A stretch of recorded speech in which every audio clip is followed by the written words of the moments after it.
Hello friends. आज मैं GSTR 3B जो कि हमें अप्रैल महीने का फाइल करना है, जिसकी डेट ऑलरेडी एक्सटेंड की जा चुकी है, उसके संबंध में कुछ इंटरेस्टिंग बातें आपसे शेयर करना चाहता हूँ। इंटरेस्टिंग इसलिए कि जीएसटीआर 3B फाइल करने जब आप जाएंगे तो जो बातें मैं बताने वाला हूं उनको जब आप चेक करेंगे तो आपको आश्चर्य होगा कि जीएसटी पोर्टल क्या ऐसा भी कर सकता है। तो आप जीएसटीआर 3B फाइल करने से पहले इस वीडियो को जरूर देखें और इसमें जो बातें बताई जा रही हैं उनको ध्यान से जरूर चेक करके एक बार देखें कि ऐसा तो नहीं कहीं आपके द्वारा जीएसटीआर 3B गलत फाइल हो जाए। सबसे पहले हम बात करेंगे, इन्होंने जीएसटीआर 3B फाइल करने के लिए जो दिक्कत आ रही थी जीएसटीआर 2B में, उसके लिए एक एडवाइजरी जारी की थी, जिसके बारे में ऑलरेडी मैं पहले वीडियो अपलोड कर चुका हूं, आप वहां पर देख सकते हैं। लेकिन अब आप देख पा रहे होंगे कि वो एडवाइजरी जीएसटी पोर्टल से गायब हो चुकी है। केवल यहां पर 10 मई 2022 का जो रिपोर्टिंग 6% रेट का था उसके बारे में दी जा रही है। उसके बारे में भी मैं ऑलरेडी बता चुका हूं कि इतनी प्रॉब्लम्स उसमें भी थी। अब आज हम लोग जिस पे बात करने वाले हैं जीएसटीआर 3B पे, तो जीएसटीआर 3B पे इन्होंने जब जीएसटीआर 2B अपना पोर्टल पर अपलोड किया, यानी उनका कहना है कि जीएसटीआर 2B पोर्टल पर आ चुका है और आप उसके हिसाब से रिटर्न को फाइल कर सकते हैं। अब हम सबसे पहले देखते हैं कि इन्होंने उसके बारे में क्या कहा और उसके बाद फिर हम डिस्कस करेंगे कि जीएसटी पोर्टल में जो भी एडवाइजरी आ रही है, जो बातें बताई जा रही हैं, वो आपस में मैच नहीं करती हैं। यानी आपको इतना भ्रमित किया जा रहा है जीएसटी पोर्टल के द्वारा कि आप अपना रिटर्न गलत फाइल करने के लिए मजबूर हो जाते हैं और उसके बाद आपको बड़ी परेशानी का सामना करना पड़ता है। तो आपसे फिर एक बार रिक्वेस्ट कि वीडियो को अंत तक देखिएगा, जिससे आपको पता चल सके कि ये पोर्टल क्या क्या कर रहा है। सबसे पहले हम देखते हैं इनका GSTR 2B is now available for अप्रैल 2022.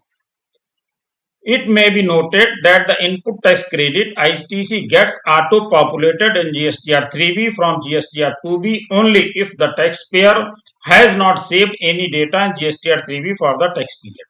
तो इन्होंने बता दिया कि जीएसटीआर 2B आ चुका है और उसका जो auto populated data GSTR 3B में आता है वो केवल उन्हीं लोगों को मिल पाएगा या उन्हीं का ऑटो पॉपुलेट हो पाएगा जिन लोगों ने अपना जीएसटीआर 3B अभी तक सेव नहीं किया है।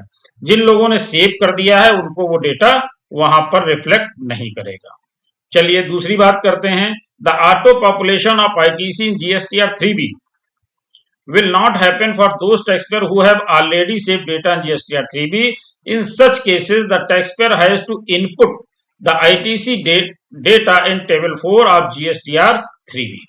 तो जिनका वहां पर नहीं शो हो रहा है, यानी उनको क्या करना है, टेबल 4 में जाकर के अपनी आईटीसी जीएसटीआर 3B में फिल करनी है, भर लेनी है। ठीक है।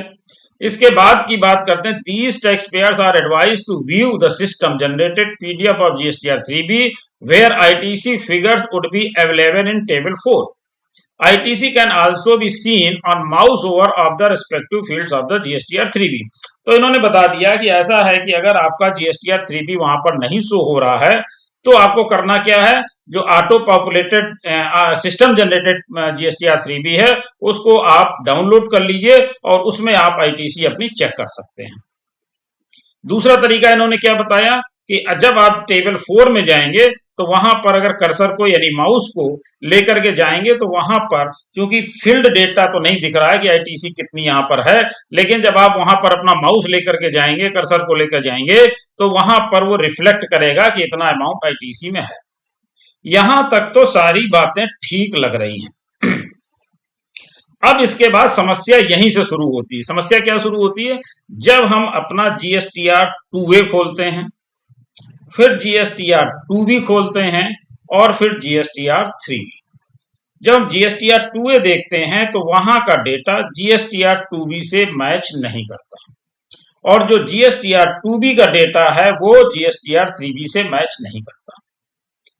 मैं ये नहीं कहता कि ये सभी में प्रॉब्लम है, लेकिन ये मैक्सिमम में प्रॉब्लम है। आप जब तक इन डेटास को चेक ना कर लें तब तक अपना GSTR 3B फाइल बिल्कुल भी ना करें। अब मैं बताने वाला हूं कि अंतर कहां से है। सबसे पहले तो आप ये कहेंगे कि GSTR 2A का डेटा GSTR 2B से कभी भी मैच नहीं करता, यानी मैक्सिमम मैच नहीं करता। उसके कई कारण हैं। अगर हम उन कारणों को निकाल दें तब तो हमारा GSTR 2A का डेटा GSTR 2B से मैच करना चाहिए। अगर उसने अप्रैल महीने का ही रिटर्न 11 तारीख या IFF 13 तारीख तक कर दिया है तब तो उसका डेटा 2B में आना ही चाहिए, या फिर भी कोई शंका है? लेकिन अब अगर उसने डेटा टाइम से फाइल कर दिया है, GSTR 2A में दिख रहा है लेकिन GSTR 2B में नहीं आ रहा है। कई लोगों का हम लोगों ने डेटा कंपाइल किया, चेक किया, तो क्या हो रहा है, अगर 20 पार्टियों का है तो उसमें 2 पार्टी 3 पार्टी किसी की एक पार्टी का डेटा GSTR 2B में नहीं आ रहा है, जबकि उसने अपना रिटर्न टाइमली फाइल किया हुआ है।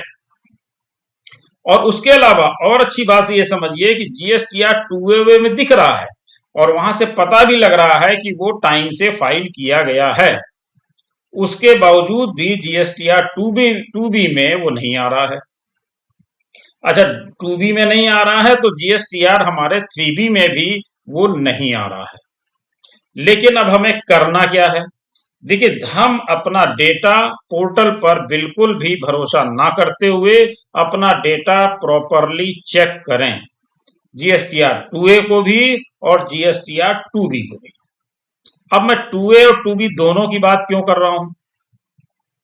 उसका कारण यह है कि GSTR 2B में मान लीजिए वो ITC रिफ्लेक्ट नहीं कर रही है और 2A में रिफ्लेक्ट कर रही है। अगर 2A में रिफ्लेक्ट कर रही है और उसके द्वारा अपना रिटर्न टाइम से फाइल किया गया है, उसको आपने चेक कर लिया कि वो टाइम से फाइल है, यानी हमारे 2B में आना ही चाहिए, और 2A में आ रहा, वहां पर भी डेट दिखा रहा कि ये टाइम से फाइल है, तो क्या आप टैक्स जमा करना उचित समझेंगे? या तो पार्टी से हम फिर कहें कि इसका टैक्स जमा करिए, और या फिर हम उसको 2B का मानते हुए 3B में उसको ले लें और अपनी टैक्स लायबिलिटी को कम कर लें, यानी ITC हम वो ले लें जो हमारे 2A में दिख रही है, उसके द्वारा रिटर्न टाइम से फाइल किया गया है, यानी कंपल्सरली उसको GSTR 2B में आना ही चाहिए था। और अगर नहीं दिख रहा है तो हम उसको क्लेम कर सकते हैं क्योंकि टाइम से फाइल है। एक बात। दूसरी बात, आप नहीं लेना चाहते हैं तो फिर आप उसका टैक्स जमा करिए और नेक्स्ट मंथ में उसको क्लेम करिएगा, लेकिन चेक जरूर करें क्योंकि ये दिक्कत मोस्टली आ रही है। पोर्टल पर भरोसा करके हम अपना GSTR 3B फाइल नहीं कर सकते हैं। दूसरी चीज ये कि जो लोग बिना देखे ITC जो ऑटो पॉपुलेटेड है उसी के आधार पर भरते हैं, तो कई में 00 अभी भी आ रहा है। 2A में बिल दिख रहे हैं, 2B में 00 दिख रहा है, 2B में कोई भी उसमें से फिगर नहीं दिख रही है। तो अब आपको मैन्युअली वर्क करना पड़ेगा। मैन्युअल वर्क मैं इसलिए कह रहा हूं कि जब GSTR 3B फाइल करेंगे, ITC अगर आपकी मिसमैच है तो आपको मैन्युअली वहां पर भरनी पड़ेगी। हाँ, वहां पर अगर 2B में नहीं दिख रही और 2B में होनी ही चाहिए थी तो वो रेड जरूर करेगा, लेकिन रेड की परवाह हमें नहीं करनी चाहिए। अगर हम अपनी जगह पर सही हैं तो हम उसका आगे रिप्लाई भी कर पाएंगे, जिससे हमारे क्लाइंट पर अतिरिक्त बोझ नहीं पड़ेगा।